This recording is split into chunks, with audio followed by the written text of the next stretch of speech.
y'all, it's Belle. Welcome back to my channel. Forgot to do an introduction and an outro.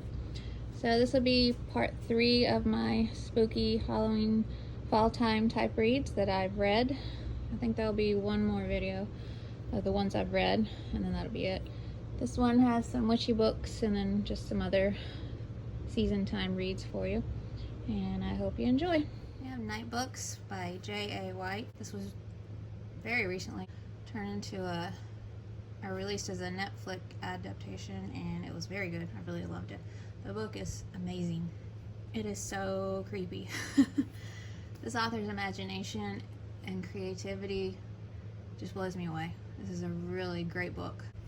This is about Alex, who sneaks out in the middle of the night to go burn his night books. That's what he calls all of his journals that he writes his scary stories in. He doesn't want to write anymore. He gets made fun of for writing scary stories, and he just wants to be like everybody else. On his way down to the boiler room, I guess it's called, in the apartment building, to burn them, he gets distracted. Something lures him to this apartment, and he goes in, and he gets trapped there by a witch. And no matter what he does, he can't escape this apartment. There's no way out. Only she can get in and out. And he meets another girl who's prisoner there, and there's a cat, Lenore, who can be invisible and watch, and if they do anything wrong, they won't know she's there half the time because she can turn invisible and will tell the witch on them. It's just incredible. And they try to escape, and then there's this garden in the apartment, the witch's garden, and the things the author's mind came up with to put in that garden, they're just so creepy. It's just so good. And the ending, I remember reading it, and even in the movie, you just don't, I didn't see that coming at all. So I love how classic fairy tales are kind of brought in this in a way, and it's just the author's own story and own take of all of that, and it's dark and upper middle grade for sure, but I really love this book, and I recommend the movie too. It's really great. I have Castle Hangnail by Ursula Vernon.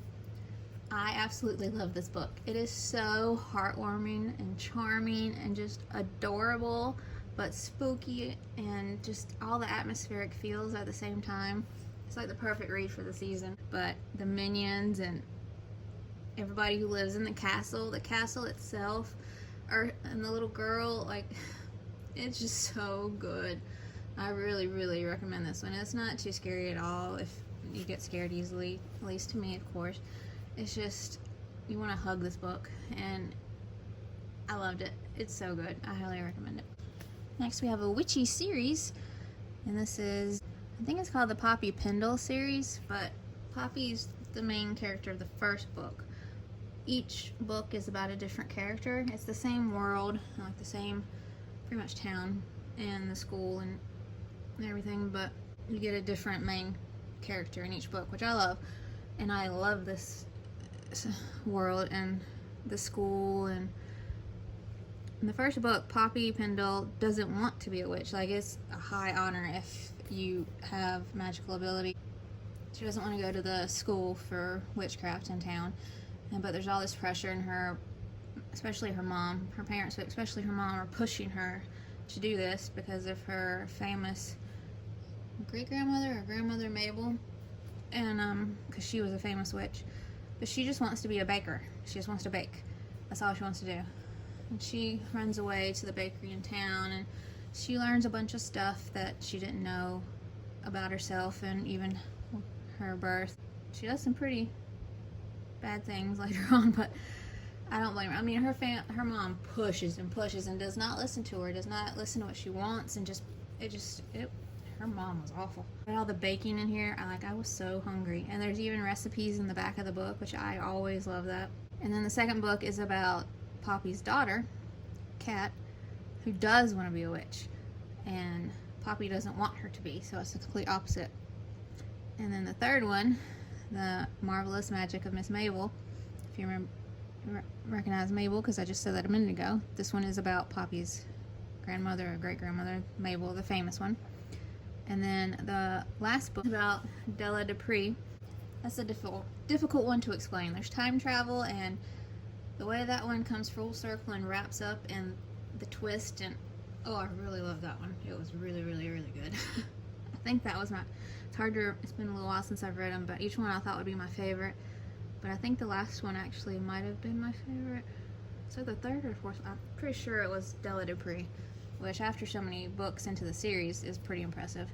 So these are just heartwarming and witchy and atmospheric and just perfect reads for the season. Of course, I would read them any time of year, but for seasonal readers, these are perfect. And I highly recommend them, and they're by Natasha Lowe. The next witchy trilogy is the Wild Magic Trilogy by Celine Kiernan. I really love these books. These are dark and yet again atmospheric, and there's underlying messages and life lessons, and I cannot wait to see what this author does next. This is just such a great series. I love these characters. There's a boy who can turn into a bird, and his story and everything going on with him and his mother and the main character's mom, her grandmother, the Raggedy, like all of it. It just all comes together so amazing. And then towards the end, what you learn, a lot of life lessons, like don't forget, people should never be forgotten. People who were victims of horrible things, you should never forget them. You should always remember, which I think after September 11th is kind of poignant to remember. You need to always keep the memory alive, and especially if it's a horrible act that killed them, like September 11th or the Holocaust.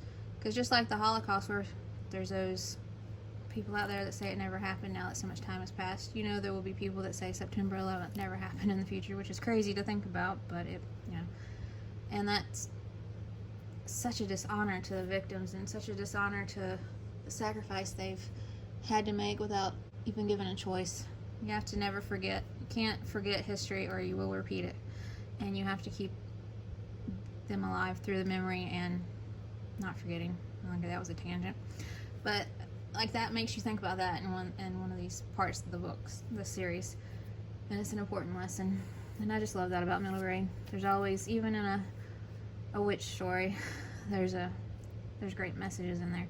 So this is, I highly recommend this. This is a great seasonal read, or anytime really.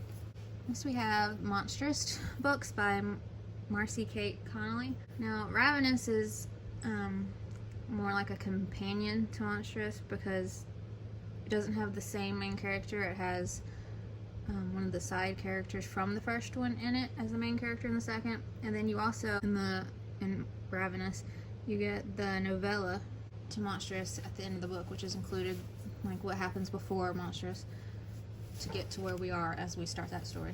I absolutely loved everything about this book, Monstrous, and especially Ravenous, but it's very, very dark. Definitely upper middle grade. Very dark. The writing is impeccable. Like, I flew through these. I just ate it up. Like, this is my type of story and writing, but like I've said in another video, I do not like anything that's gonna make me sad or stress me out. And the ending, there's a couple of things. There's two things specifically that destroyed me.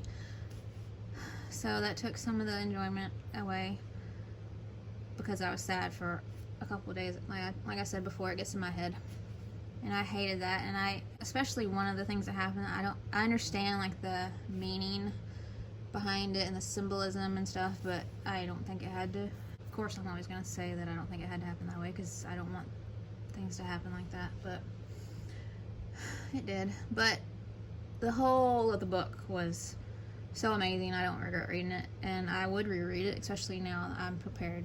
I know what will happen. So, but the second book, none of those things happened, and it was good to go. And I've been told that her other duology that I have, I don't have to worry about any of those things either. So I'm so excited to read those two. And then she has another book coming out soon that finishes another duology. So I am so excited. I can see her becoming a favorite author because her writing and the types of stories it seems she tells are right up my alley. So, and this is just so creative and unique. I mean, the girl has a tail, if you can see, in the first book. And if it wasn't for that, I think this would be this might be my top favorite duology of all time. But I can't say that because of the sadness. I can't believe that was a debut. Wow, it was really good. Everything's creative. The town, and I kind of include this with the witchy books because of the sorcerer, and everything you find out about her backstory before she was created or brought back to life. You don't really know what the story is there, and her father, and then everything we learn out about the sorcerer and the girls being taken, and oh, it's so good. I just wish it had ended different, but that's just me, and I'm a little bit different when it comes to that because of I can't read certain things, so I'm an odd case in that. Nobody else would probably have a problem with how it ended. So, and it wasn't really a problem, it's just, like I said, it gets in my head. So take that with a grain of salt, because that's just a me thing. But these are so good. I still highly recommend them. And they're so creepy and dark. They're just perfect for right now, and I love them. So here we have Under the Bottle Bridge by Jessica Lawson. This is now the third book by Jessica Lawson I've read. All of her books are so, like, she doesn't do near the same, you know how some authors, you love all their books, but they're mostly kind of the same type of story. Every single book's different with her. Nooks and Crannies, you know, the book I just read by her recently that she put out, and then this one, all so different. And they all are so funny, and all the humor is different too. Like, it's a different type of humor, but all just as amazing. And I'll put this in here. I just recently finished this one. I realized that when I picked it up, it was the perfect book going into fall, because it's fall coming up in the book. You know, it's perfect. You know, they're coming into fall. They're even preparing for their fall festival that they have every year that's full of the town's history and tradition, and even a witch hanging that had happened there they reenact. And then they have a contest for all the different talents in town, because there's all these families that have been there for hundreds of years that each have a talent. Like, there's a candle maker, the blacksmith, people who make things out of the wood, like her family, and just different things. And there's history behind it all. And her uncle is raising her, who is amazing. I love him. She never knew who her dad was, and her mother died when she was 2. And he has a hoard level amount of parenting books because he wants to raise her right, bless his heart. But she reads all of the parenting books that he has, and even the ones he doesn't know she's read that he didn't want her to. And whether she's thinking in her head or talking to someone, she'll just come out with a quote from a parenting book and knows it by heart. And it's just the funniest thing ever. Her humor, I love it. It's my type of stuff. And she starts finding these messages in a bottle under the bridge. All of it. It's just such a beautiful story. There's a tradition for her to come up with a project for the festival, and she's got that riding on her shoulders. She can't come up with anything she thinks good enough, and she's worried about moving because her uncle's acting weird and getting these messages about about real estate and a professor job in another town. So she's worried about leaving the only place she's ever known and loved. Her best friend's acting different. There's a new girl in town, the mayor's daughter, Grace, who's very strange, but she's coming to like. There's all these changes. She's trying to figure out everything, what the messages in the bottle mean, trying to save her house and make it where they don't have to leave. And she wants to find her father. She thinks everybody's always wanting to talk about her mom, but she always pushes that to the back of her head and doesn't deal with it. But she wants to find her father, who nobody ever talks about. And she thinks maybe he'll have money and they can get money from him and save the day. So there's all this stuff, but it's really great and heartwarming. And the ending was a little frustrating with something that wasn't closure, but it was symbolic with how things don't matter and you are who you are no matter what. So I love this. So it's a great atmospheric fall read. See the fall leaves on the front of the cover, on the sides, and at the bottom where the author's name is. So I highly recommend this. So we have CeCe, Rios, and the Desert of Souls by Kaela, Rivera. It's in the desert, so it doesn't really first off think fall feels, but desert colors are fall. But it's about a type of magic and Mexican culture, and it is very spooky. Like the Desert of Souls. So it gives me all the feels for the season. It's a perfect read whenever, but I absolutely love this. I was obsessed. It's one of my favorite all-time favorite books of the year. Like top. I was so impressed, and I'm so happy that there are going to be more of this. The friendship between her, Coyote, and a couple others that are creatures is so good. Like, they become their own little family, and her and Coyote especially, it's just beautiful. It's such a beautiful relationship. Great humor again, and seeing how far she comes and how she is determined no matter what. She will save her sister, and she does not give up, and she does whatever it takes she's just so brave, and I love seeing more of the culture that I didn't really know about, and I love it. It's just such a great, I'm so impressed by this author. This is an amazing, I highly recommend this. I'm stuttering because I don't know what to say because it's so good. I just remember finishing it and just hugging this book. Coyote has my heart and always will. That is, he's a great main character. Well, not a main character, but a great character. And CeCe, oh, I love her so much. So, highly recommend this. It's The In-Between by Rebecca K.S. Ansari. This is another one that, it's a book of its own, kind of its own, that it's spooky and creepy and gives you all the vibes, but I didn't really know what to place it into. So this one is about Cooper and his little sister Jess. Cooper is angry all the time. His dad left, I think, about 3 years ago and created a whole new family, basically. Hardly ever calls, doesn't see him, just tore their world apart. He's just so angry. He's annoyed at everything, even his little sister, who still has faith that their dad will come back, call, all that stuff. And she also has diabetes, and he's annoyed in like a brotherly way that she gets a lot of attention, and they have to check her blood levels every single night and all the time, and watching her and her, just anything annoys him. And the girl across the street in the house, who's always on the swing outside staring at him, annoys him, but she never says anything. But then his sister shows him an unsolved mystery online, and he wants to solve it because one of the crest or the symbol on one of the victims' shirt or jacket is the same one that's on the girl across the street's jacket that she wears. And they didn't know who the boy was, and that's the only special mark about him was the insignia. So, just like the girl. There's a great friendship that forms with the new boy in school, and Cooper's able to open up to him more than the friends that were there because they were part of his old life, the happy life, you know, and it's hard, they don't understand. This new kid doesn't know about all that, plus he's going through something similar. So the whole backstory of this family and the girl across the street, this house, how this book gets the title, I won't go any deeper than that, but where the title comes from, whole story behind that tragedy they find online, and everything else they uncover. Also creative. It's such a unique story, and I really loved it. And the ending, oh, goosebumps in all the feels. It was not in a sad way, great way. So this is just a really atmospheric, great, spooky, creepy read. We have The Circus of Stolen Dreams by Lorelei Savarin. Andrea's brother Francis disappeared. I think it had been 3 years before the story began, and her world turned upside down. She has all this guilt. She blames herself. Her parents, they are divorcing or already divorced, but they still act like everything's fine, like, and have these family dinners, and she's checked out.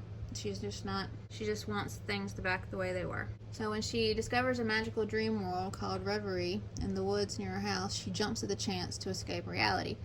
To enter, you have to give up one memory to get in. So she knows the exact memory she'll give up. Each tent has a different dream of someone's memory that they've given up, or a dream. You can either give up a memory or a dream or nightmare to get in, and they become a tent.